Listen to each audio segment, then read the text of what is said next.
Everyone, thank you for joining me for Heritage Salon's virtual talk. I'm going to give a moment for people to jump in. I know some people are texting me like, Jada, how do I get on? Come on live. It's on YouTube. It's on Facebook, on my personal page, Jada Wright-Greene. It's also on Heritage Salon.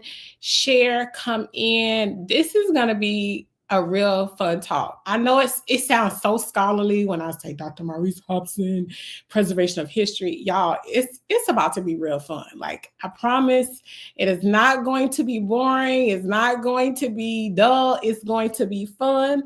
So come on in and join us. I'm going to give everyone a couple of moments here, but I promise you will enjoy.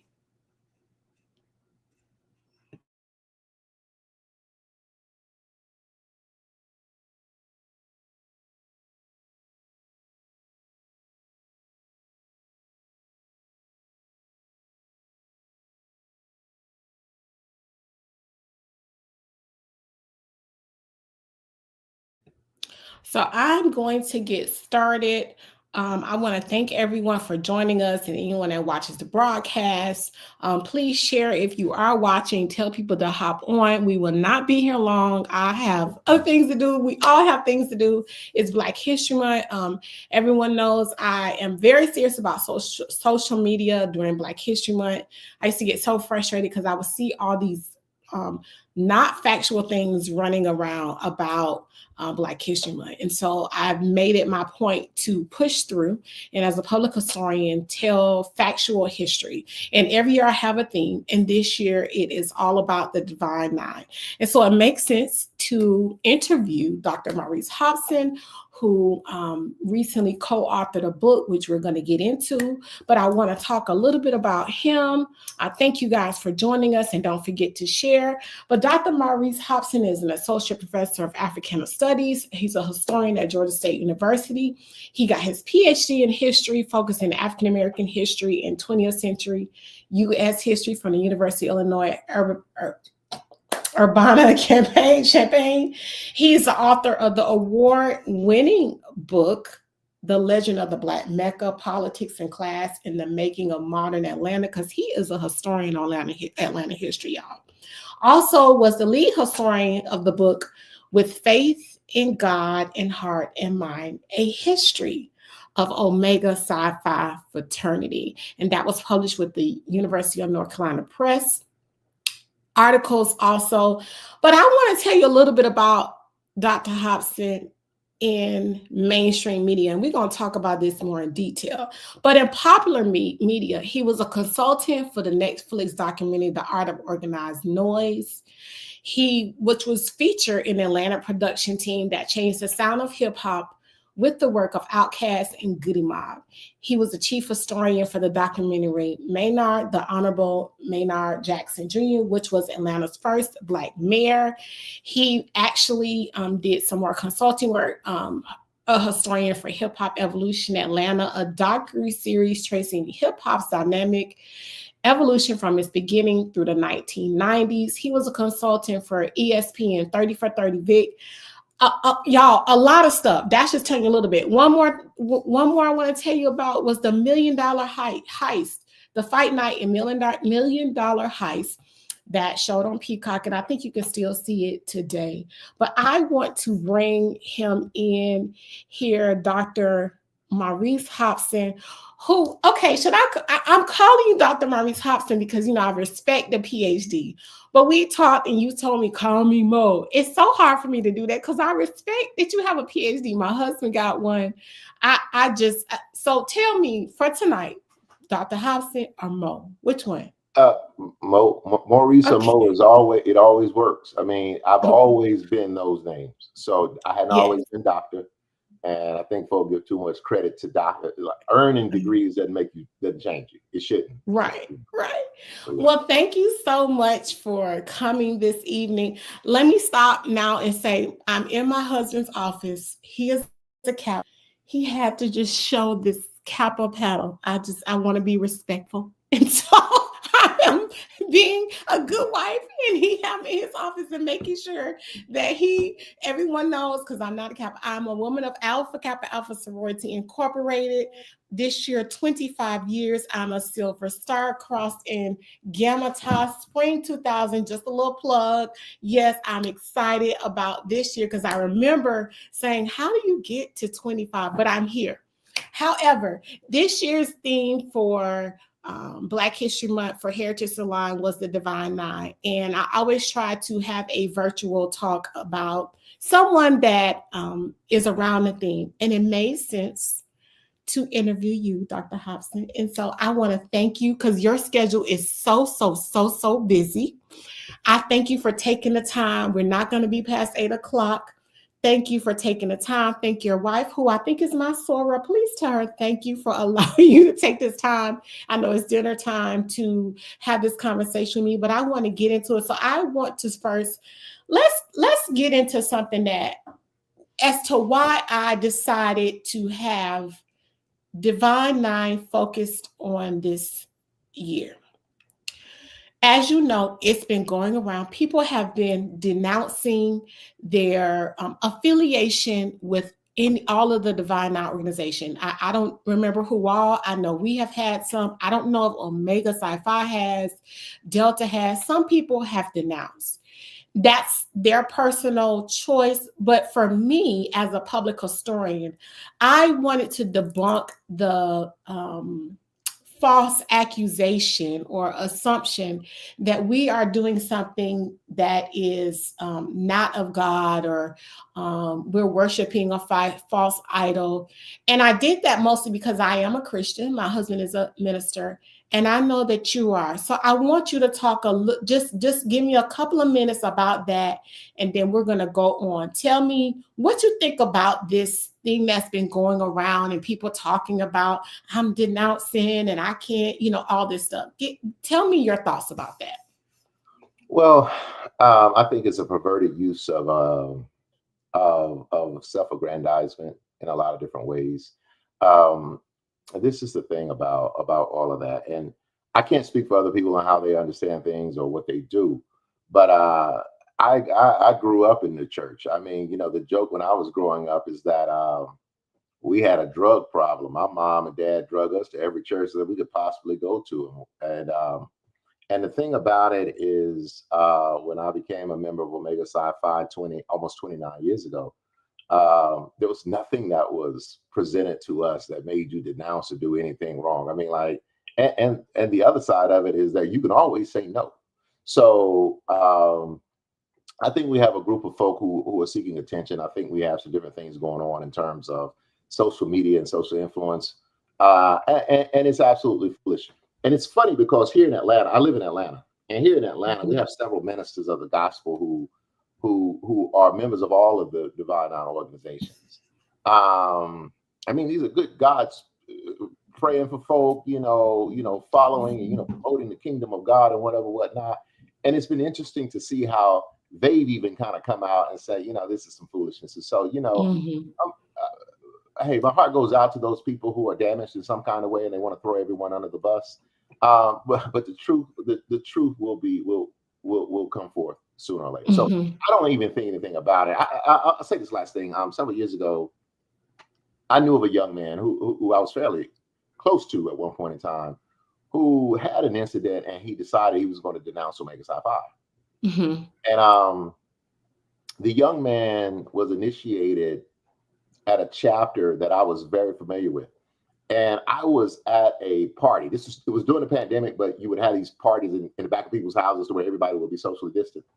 And they were talking bad about this chapter and whatnot. And did you see that this person did this, this, and this, this, and this? And they were like, do you know the brothers at that chapter? I was like, yeah.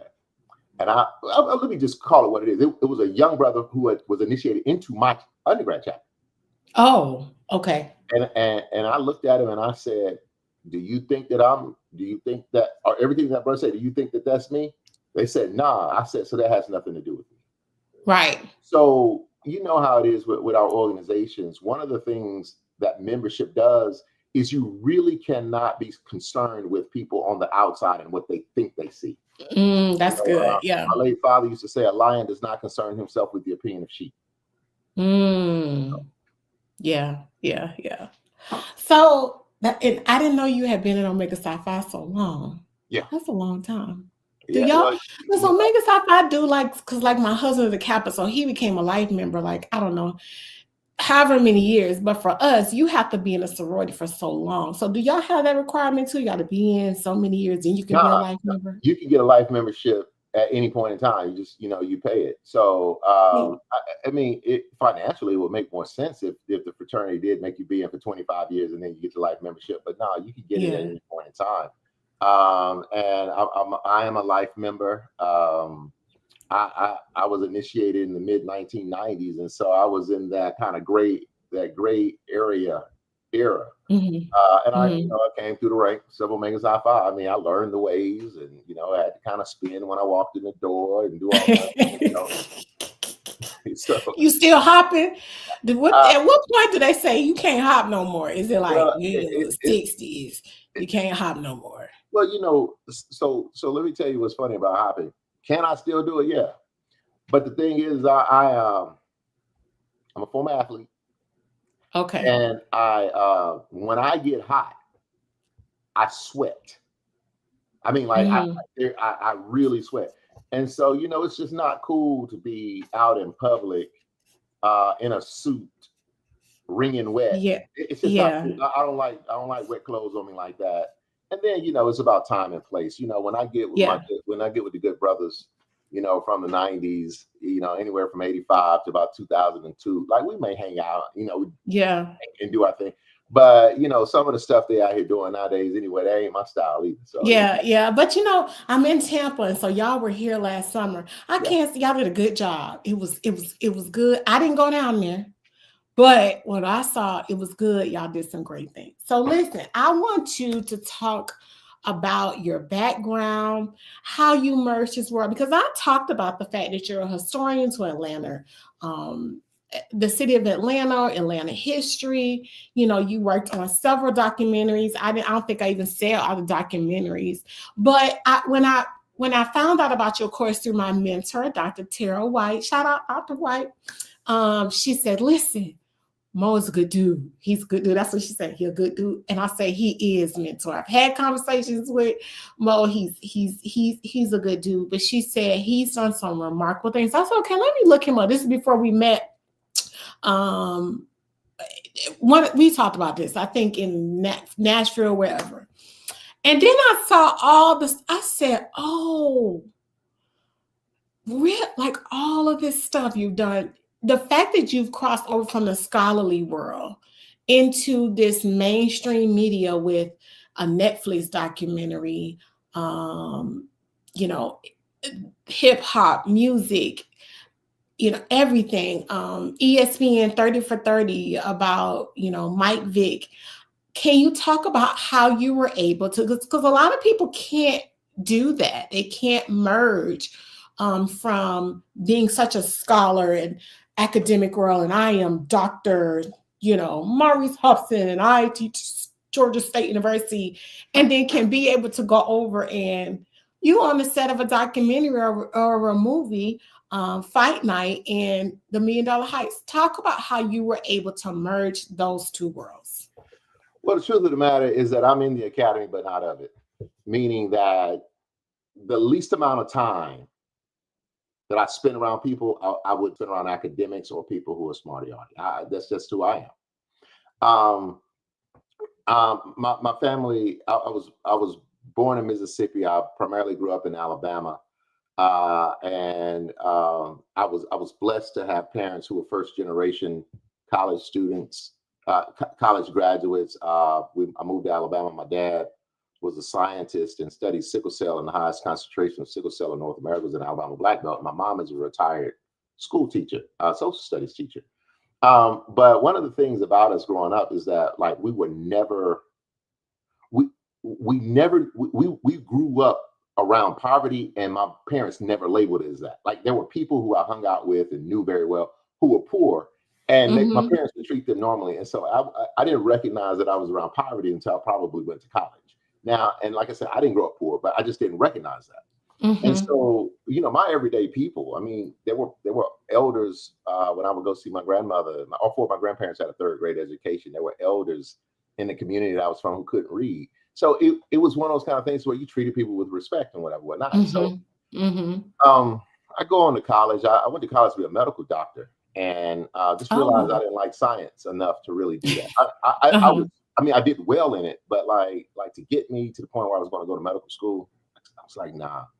And while learning the ways of Omega Psi Phi, and that's a euphemism, while learning the ways of Omega Psi Phi, I just had a kind of come to Jesus moment to where it was just understood that history and politics worked best for me, and that's where I needed to be.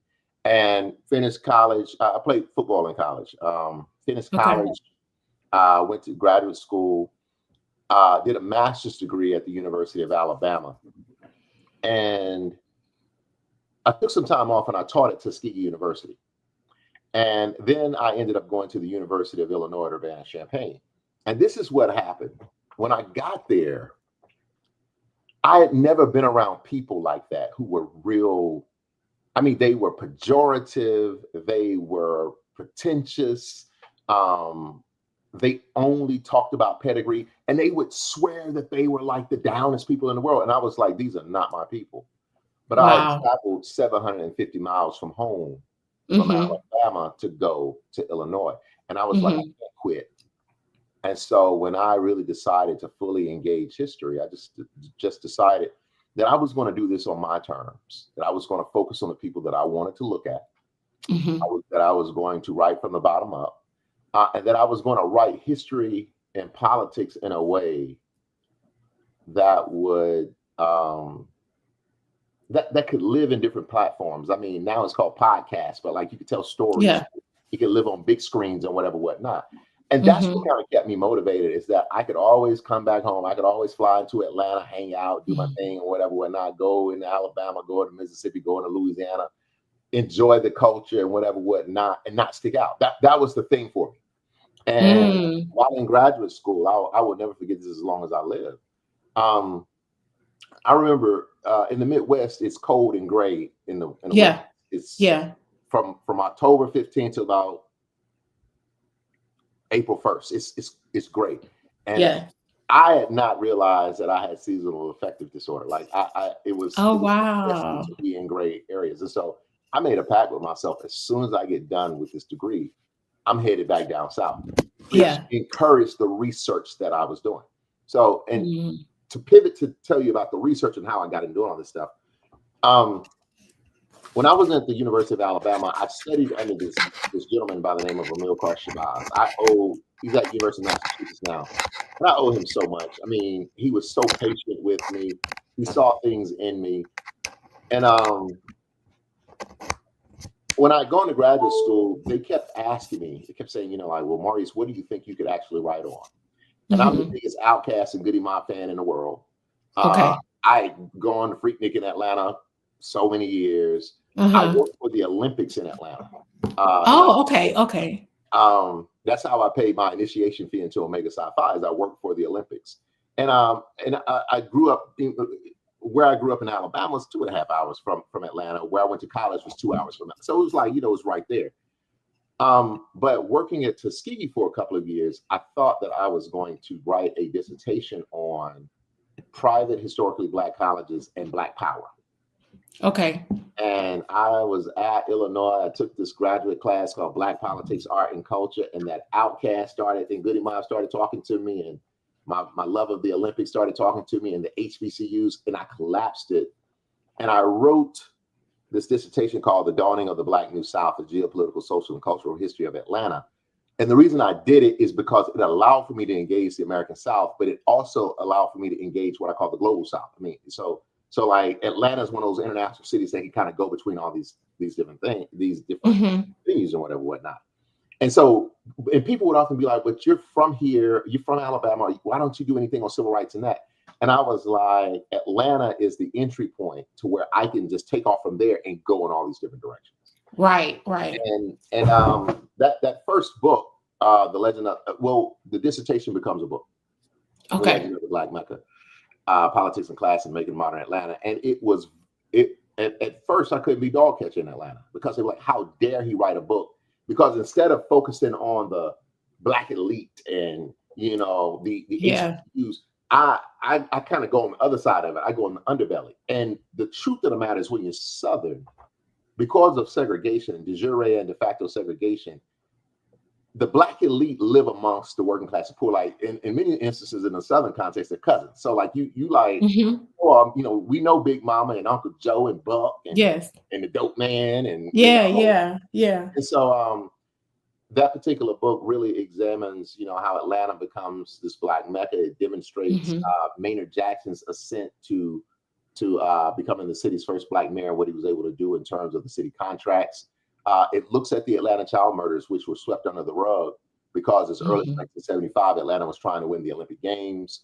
It looks at how Andrew Young, who was a former UN ambassador, becomes mayor of Atlanta because Ronald Reagan had taken out all the money, federal funds. And so Andrew Young used his power as an ambassador and interacting with international diplomats and potentates in Africa and the Caribbean and Europe, and how they fund the city, and it truly becomes a Black Mecca. And but there's some discrepancies in it. Mm-hmm. We look at how Atlanta wins the bid for the Olympic Games and what we call the Olympification of the city. How the Mm-hmm. city was franchised for world consumption, but how it disfranchised, criminalized, demonized, and displaced poor Black folk. And I look at how the rise of the Dirty South, the outcast and goody mob, and the critique of how it Yes. really was it was a critique of the Olympification of Atlanta.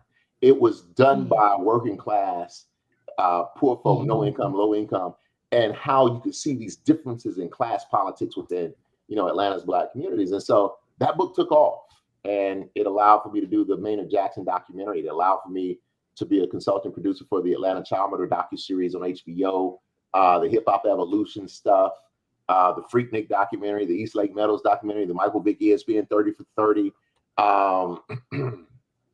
BMF. All of that stuff is cool. The Yeah. podcast, Fight Night in the $1 Million Heist. I mean, like, the thing about it is, this is the truth of the matter. And I'm gonna say this, and I'm gonna be quiet.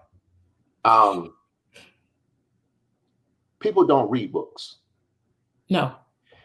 The public doesn't understand if I come in and talk about hermeneutics and juxtapositions and amalgamations. They don't understand that. Mm-hmm. And for me, history is a weapon. And if it's studied and interpreted wisely, it can help defend, inspire, protect, and unify.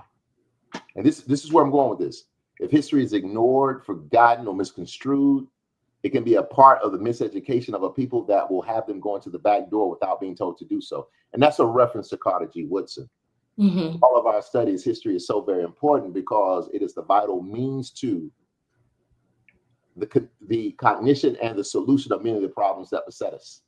And it is at the heart and soul of liberation itself. And so I can sit here and believe that I'm giving Black people something by writing books. And I mean, right? You could write books and do all kinds of different things, or you could put it in platforms that allow for them to digest it in sound bites, and that will quicken their spirit to learn more. Not for the fact of saying, "Oh, Hobson is smart." It's to say that Hobson is trying to help us stay free. That's where it is. So, Dr. Preston, Ashley Preston, thank you for joining us. She's on live watching. She says, "Shout outs to Dr. Carter G. Woodson, who is what's your going friend." on, Oxford, North Carolina? What's going on? Yes, that's my girl. Thank you for joining us. I know she's getting ready to do her own time. Black History Month is busy for us. It's a lot. It's bananas. I don't know about you, but I get frustrated.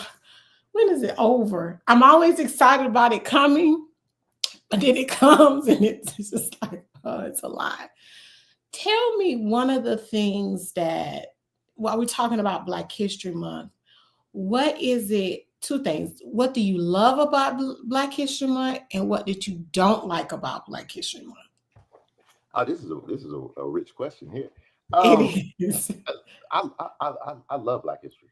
I love Black people. I love other people who love black people. Like history is investigated for me. When you find things, I mean, like when you're able to make the connection and that light bulb goes off. Like, I mean, there's nothing. I love that.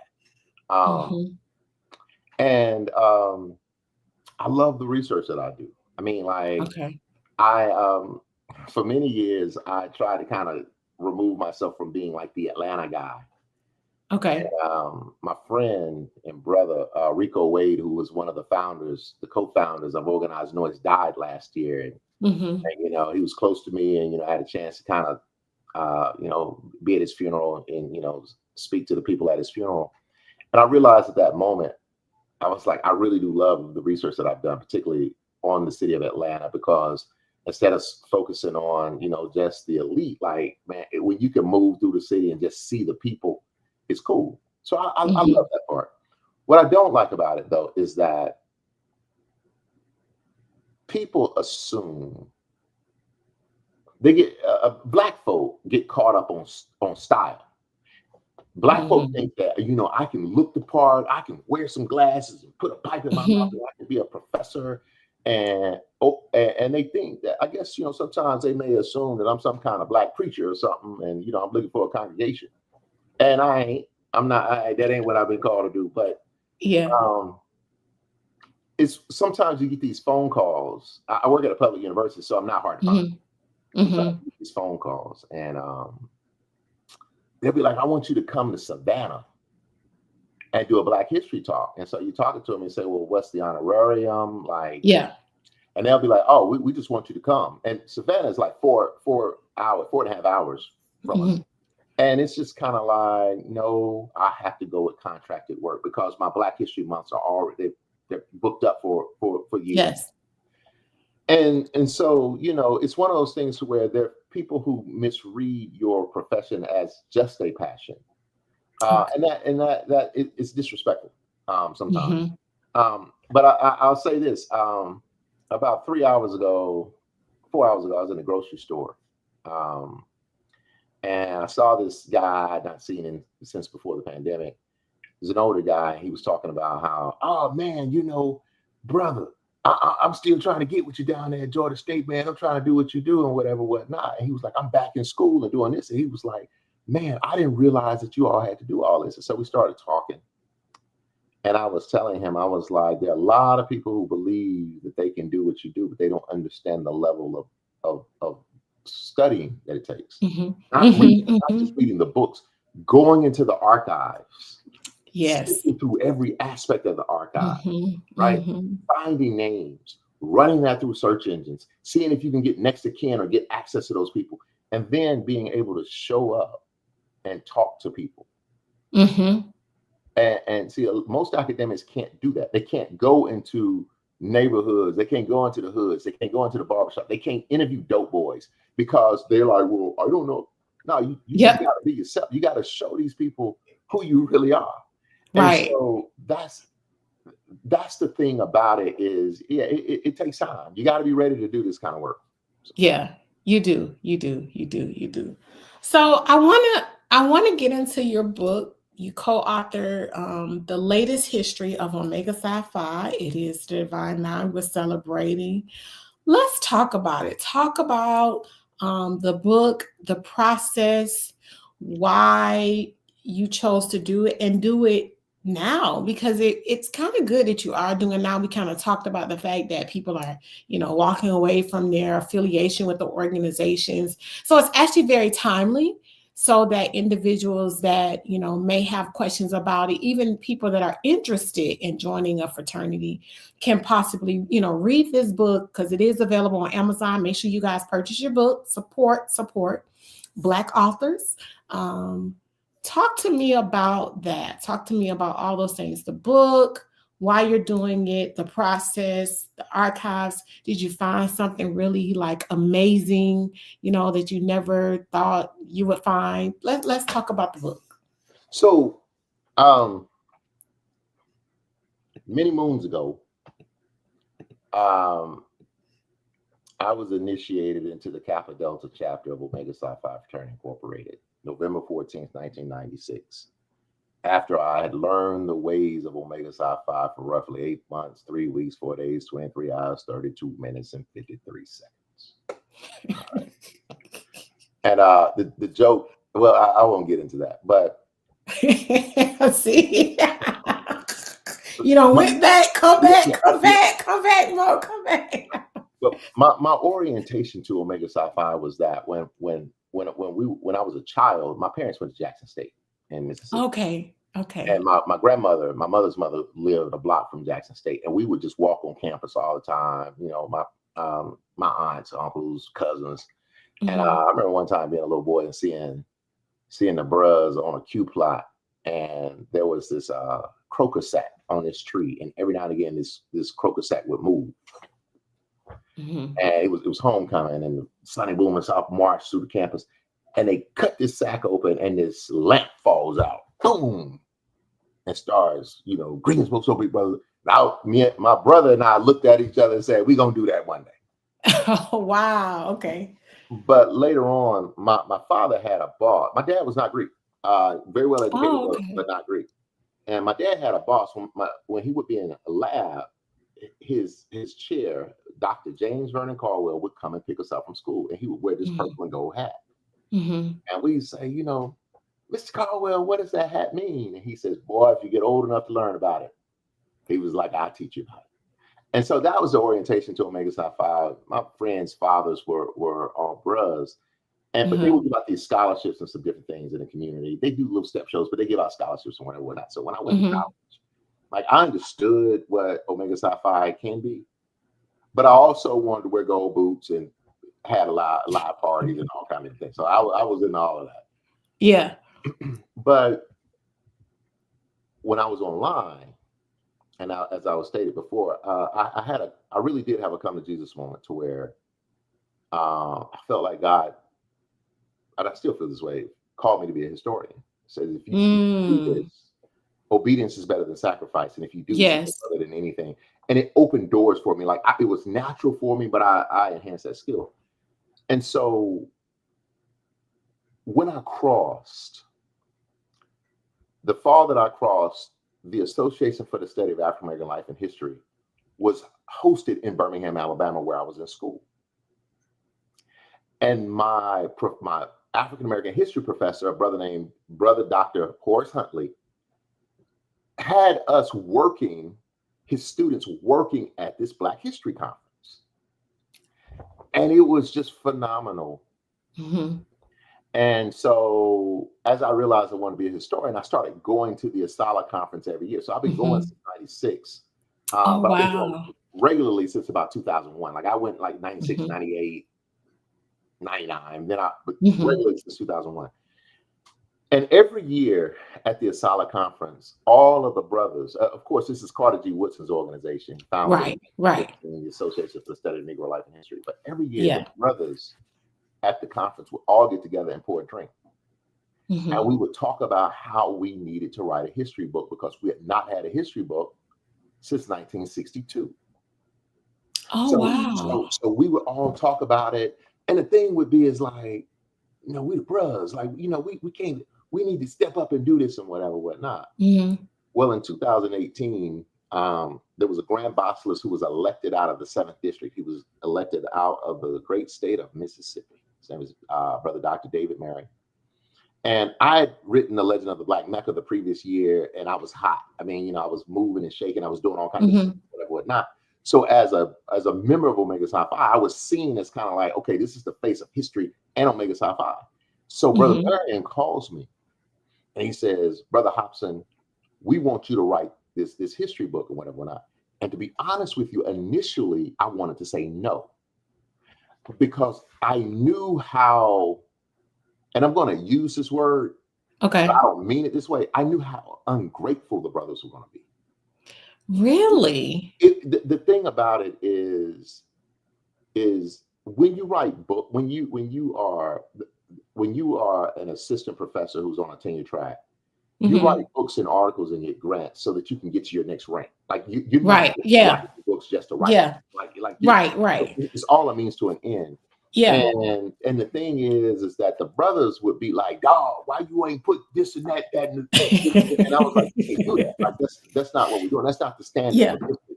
And so Yeah. I was like, they're not going to understand, Stan, I got you. I got you. what this is going to be. And then Yeah. on the other side of it, and I love Omega Psi Phi fraternity. Like I'm Mhm. a cute all the bust. And what I mean by that is like, you know, your husband is supposed to make sure that paddle is in the back because he's Mhm. supposed to rep Kappa Alpha Psi like I rep Omega Psi Phi. Like That's that's what right. he's supposed to do that. Hey, you're supposed to rep your stuff, right? That's right. But the thing about it is, I love this organization, but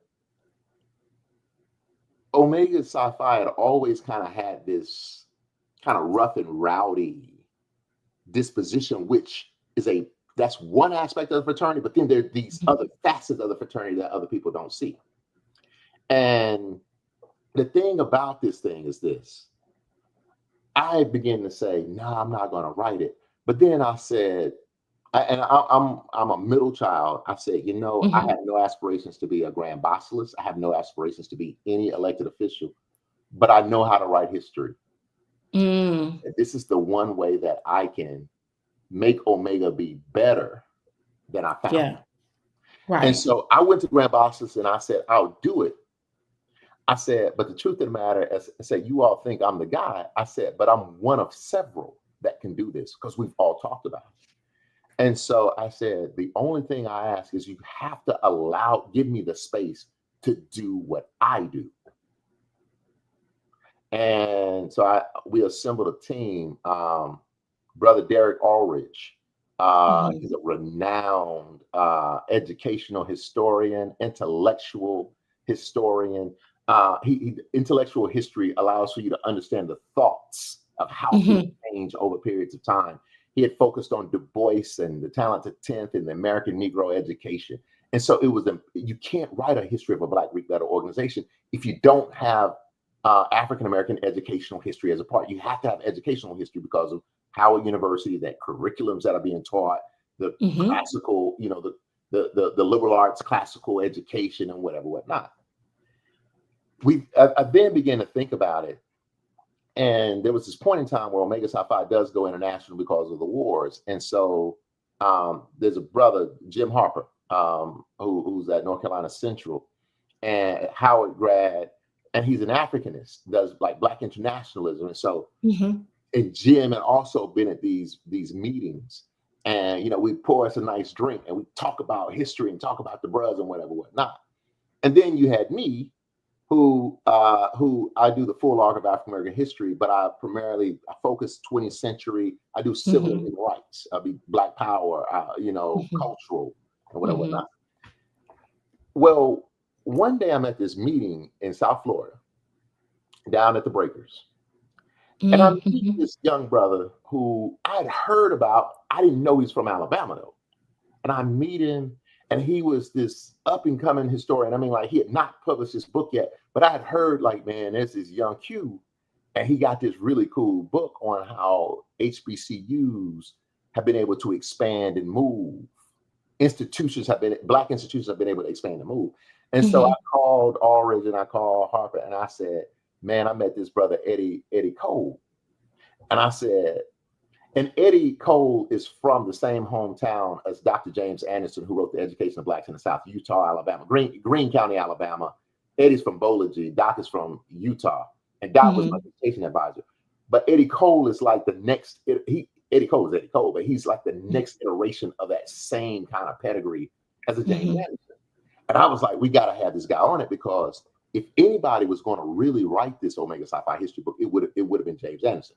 Now, Dr. Anderson's still with us, but Doc is recently retired and he's cool and he having a good time. So, Right. so Right. we put we put these historians together that had different backgrounds, and that's how we were able to kind of tackle things because it was too much of a Herculean task to write this Mhm. all at once, Mhm. And Absolutely.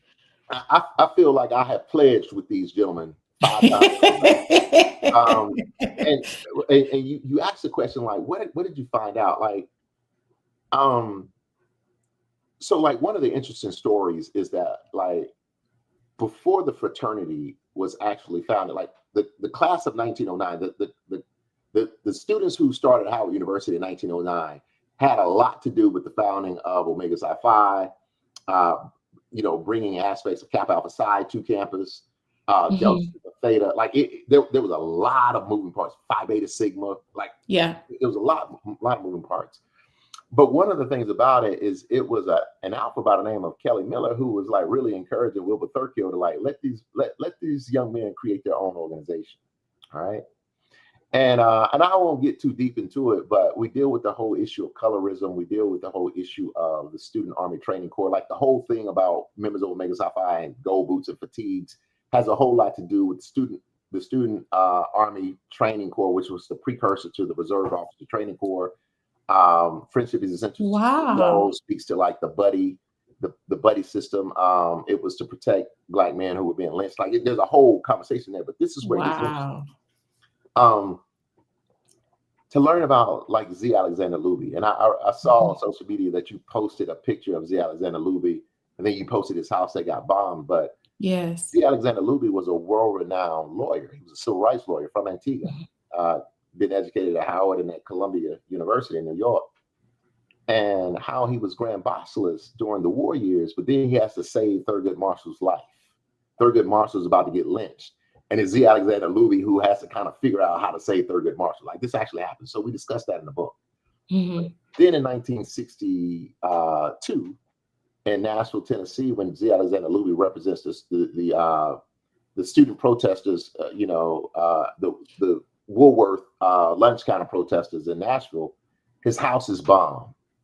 And he still steadily pushed forward. Wow. It was cool to be able to kind of see how Omega Psi Phi interacted with, aspects of the modern civil rights movement. How there was kind of a split in terms of how young Omega men wanted to engage Malcolm X or Muhammad Ali versus the older ones were like, nah, we don't need that. It was interesting to see how when John F. Kennedy was assassinated, Omega Psi Phi put a whole blurb out about how Kennedy was very helpful to Black communities, but when Dr. King was assassinated, they didn't really say much. It demonstrates how Omega Psi Phi moves from being this organization of socializing to really moving towards social justice, and to see how brothers, whether it be collectively or individually, how they really worked in the Black freedom struggle. I mean, and the thing about it is that's the through line. And so in saying that, I recognize that we could not write a history that is that like where we beat our chest and talked about how great we were. We just really had to show the world who we really are. Yes. And that's at the essence of this book. I mean, one of the things I've been known to say when I speak at achievement weeks, or when I've done the Atlanta Metro Founders Day, when I've been on the national stage with the fraternity, is Omega Psi Phi belongs to the people. The bros belong to the bros. Wow. So what Omega does is to advance, is to uplift, is to help Black communities. Scholarships, fighting in the courts, building, churches and homes and school. That's for the people. But the fellowship, when the grill gets fired up and the bros start singing and hopping, that's for the bros. And you need both sides of it. Yeah, that chicken. Me and Dr. White talk about that. Like, what is something y'all do to that chicken on the grill? I don't eat meat anymore, but I remember because I went to Bethune-Cookman, OE, famous. I know OE. That chicken was good. Okay, it was good. Well, so fast. It's the recipe, y'all got. I know it's a recipe or something. And listen, I tell don't drink that Omega oil. Don't do it, girl. I have seen. Don't do it. Well, this is the thing. It's not. This is a really good point that hammers home really what I'm talking about with this. It's not that Omega has a recipe for chicken. It's not that Omega has a recipe for oil. Omega men come from Black communities who are poured into them, and so that's Big Mama's recipe That's Uncle Yeah. Papa's recipe. Yeah, you're right. You You're know, right. that's Yeah. that's the bootlegger Johnny Max oil. Right? Like so you got to understand, like we embody all of that. We are Mm-hmm. not some kind of island into ourselves. I mean, as I started this conversation, I grew up in the church. I knew Mm-hmm. Sister Sellers, and I knew Papa Lop, Mm-hmm. and Mother Moore. I knew them, and you had to act right when they were in your Yeah, presence. Um, absolutely. my high school principal was the Reverend Dr. F.D. Reese, who was the chief architect of the Selma movement. And so Mm. what I'm saying is that these people pour into you. Yes. And so Omega didn't make me. And so like, listen, that chicken, and I mean, like, that comes from the community, is what I'm saying. And Yeah. so, and that's one of the things that I always try to kind of do with history. You got to always give history back to the people. Yep. You got to Yep. put Yep. them at the fore of it. Yeah, that's why we're here. That's why we're here That's tonight. right. I was able to, I had the opportunity to curate an exhibit around Alpha Kappa Alpha sorority in my local chapter here in Tampa. And I thought I knew, I'm a historian. I was almost done with my degree in history from Jackson State.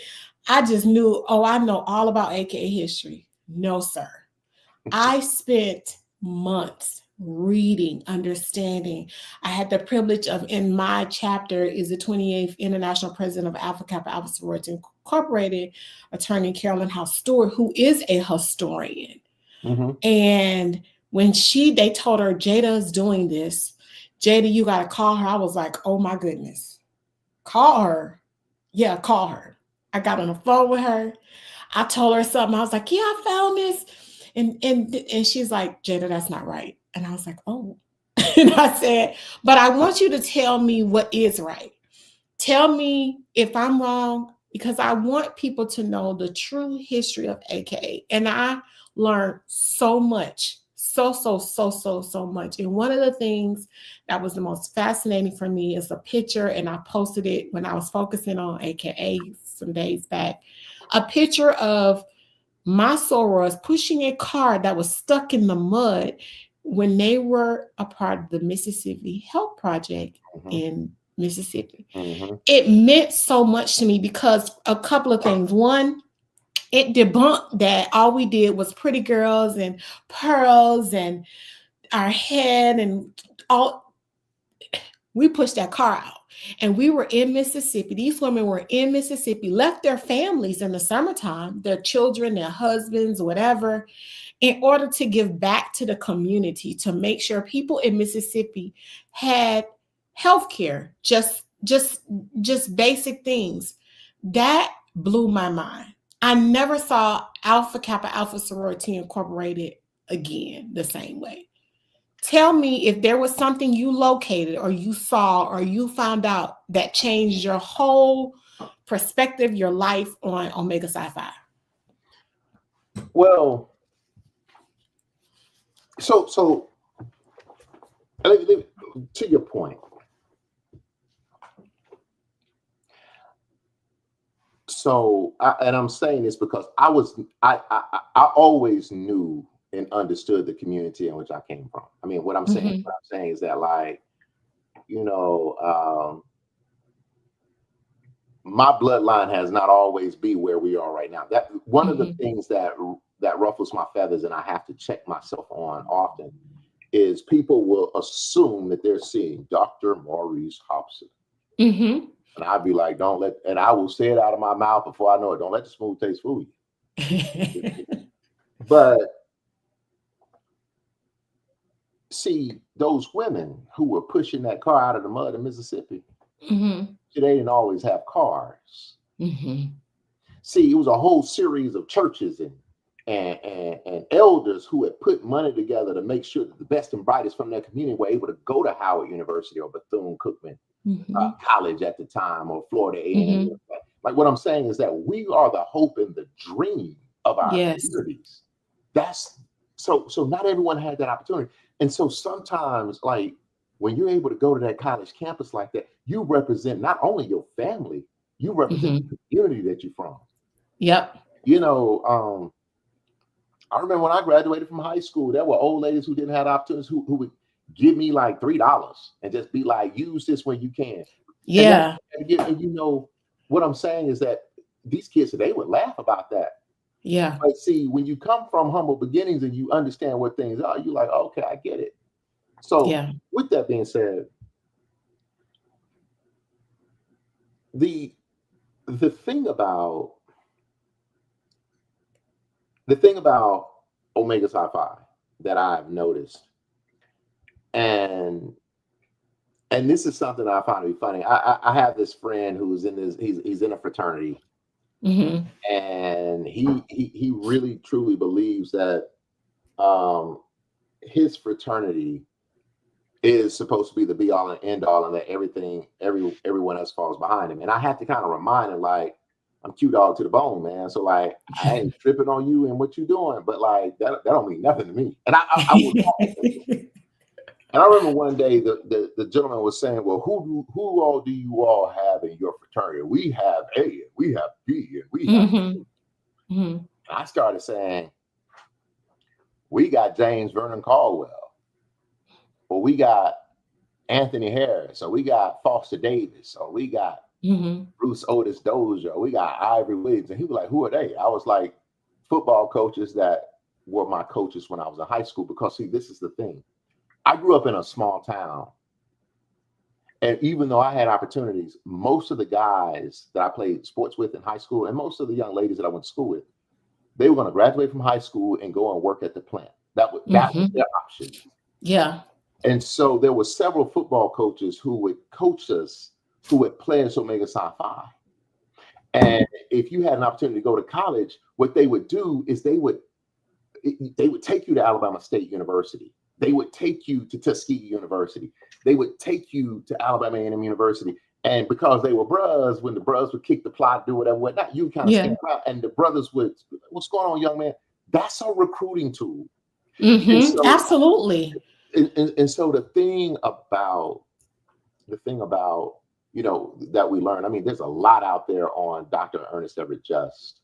But when you understand his humble beginnings in South Carolina, how he's able to go to Kimball Union Institute, how he's able to kind of move and become this scientist, when you understand how Beta chapter was chartered at, you know, Lincoln University, and you know, the help that was given, when you understand how when Medgar Evers was marching through Mississippi, how it was Omega men who were the security. Mm. When you start, I mean, when you start realizing that, you know, you had these dentists who were civil rights activists. When you think about someone like, there's this famous Alpha chapter brother by the name of Doc Sykes, right? Mm-hmm. Doc Sykes was like, he had studied medicine, but he's from Alabama, and he goes back to Alabama, and he plays Negro League baseball, but then he ends up like being one of the lawyers in the Scottsboro case, all at the same time, right? Wow. Or you think about Benjamin Elijah Mays, who was from 96 South Carolina, Edgefield County, and how he's able to go to Bates College, and how he's able to really kind of become this particular theologian that is really the schoolmaster for a movement. Mm-hmm. Like, and when you see interviews of them and you understand that they were raised by formerly enslaved people who had Yes. it instilled in them, that's the humility of this thing. Yes. So that's what I'm saying.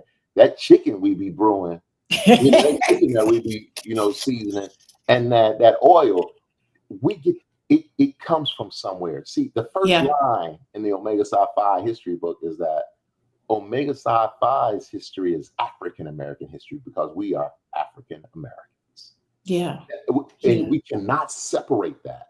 Yeah. And I am the kind of person who, I don't believe in sitting high and looking low. Mm-hmm. You know, I'm one of those persons who really tries to give the history back to the people. Yeah. Yeah. Yeah. That's good.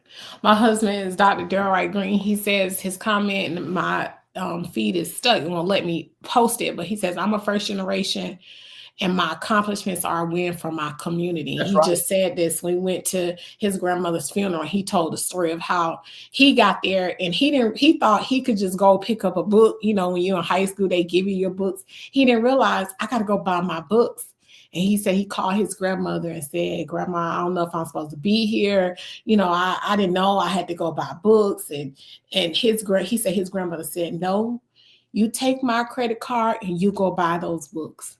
And he told his family, my husband has tons of cousins, and he said to them on that pulpit at that funeral, this is not just for me, this is for us. That's right. That's This right. is for us. And we coming to get everything that the devil tried to take. I want to give you something on that. My mother taught all of her children to read before we started the kindergarten. And we learned to read from the Bible. We would read the Bible every day. Like I said, I grew up in the church. I mean, like church, you know, like it was. Yeah, like all the time. Yeah. Every day. Yeah. I mean, to the point where when I graduated from high school, I was like, I ain't going back because no, this enough. This enough. But I remember being like 4 years old, and there was a lady who used to keep us when we would go to Mississippi. When we lived in Mississippi, there was a lady who kept us, and her name was Miss Maddie. And I could see her just as plain as that. She would wear a red scarf on her head. She was an older Black woman, and she had chafes on her cheeks. And we would go by and see her, and my mother would say, Miss Maddie, Maurice can read. And she would open up the Bible, and I would read, and she would start crying. She would weep. She would just be so happy. And so one day, I'm probably 5 or 6 years old, and we go see Miss Maddie. She says, well, read for me, Maurice. I said, Miss Maddie, I don't want to read. My mama didn't ask no questions. She tore my butt up. 21 years later, I was in graduate school at the University of Illinois, and we had read a book for the week on African-American literacy. And something came into my spirit and said, you remember that time you smarted off on Miss Maddie? I was just thinking, and it dawned on me, Miss Maddie probably couldn't read. Wow. So that night I called my mother. I said, Mama, you remember the time that you spanked me for doing that? She was like, yeah, I remember. I said, could Miss Maddie read? She says, nah. She said, most of those people around there couldn't. See, wow. I carry all those people with me. Yeah. That's why I can never be highbrow. Yeah. That's why you always have to, walk with kings, not lose the common touch. That's why in Omega Psi Phi's programs, the assault on a literacy program is so important to me. See, this is what we're talking about here, is that I can't sit high and look low. I don't believe that I am better than anyone. And for me, when I do history for the least of these. Yeah. So you have to be able to go amongst the people and not judge them. Right. Get their story, understand what it is, and show the best in humanity, because at the end of the day, it is said that, you will be asked, when I was hungry, did you feed me? That's right. See, so that is at the heart and soul of this particular book. That's at the heart and soul of all of the scholarship that I try to do. And I know for a fact that Eddie R. Cole, Derek Ulrich, Jim Harper, I know that they are along the same lines, because we all come from those kind of beginnings in terms of really making sure that Omega goes back to the people. It's not about us. Yeah, that's good. That's good. I know this is gonna be good. I know it's gonna be good. I told you it was gonna be easy going. We just talking about history. This is the beauty. That's it. Okay, I want to do one last thing. I'll play a game. I've never done this before, but I want to do it. I think it'll be fun. I'm going to give you a word. We're gonna play a word association game, and I want you to say the first word that comes to your mind. All right. Okay. Now you don't know the words, just so we know, everybody. I did not tell him the words. I wrote some words, and I may throw some in there. Okay, you ready? I'm ready. Okay. Legend. Embellishment. Book. Read. Museum. See. History. A study of facts and a study. Purple. Royalty. I thought you was gonna say gold. Atlanta. Black. Birmingham. Blacker. Oh. Scholar. Scribe. Ernest Just. Scientist. Okay. See, that was good. I said I knew you was gonna say gold. You was gonna say hop. So no. Well, I mean, like even like Birmingham, like Birmingham, like that's civil rights. That's ground zero. Yeah. But even like legend, the reason I said embellishment is that for every legend there is truth. There's also embellishment, and we have to figure out what the difference is between the two. That's a whole Q story right there in itself. Yeah.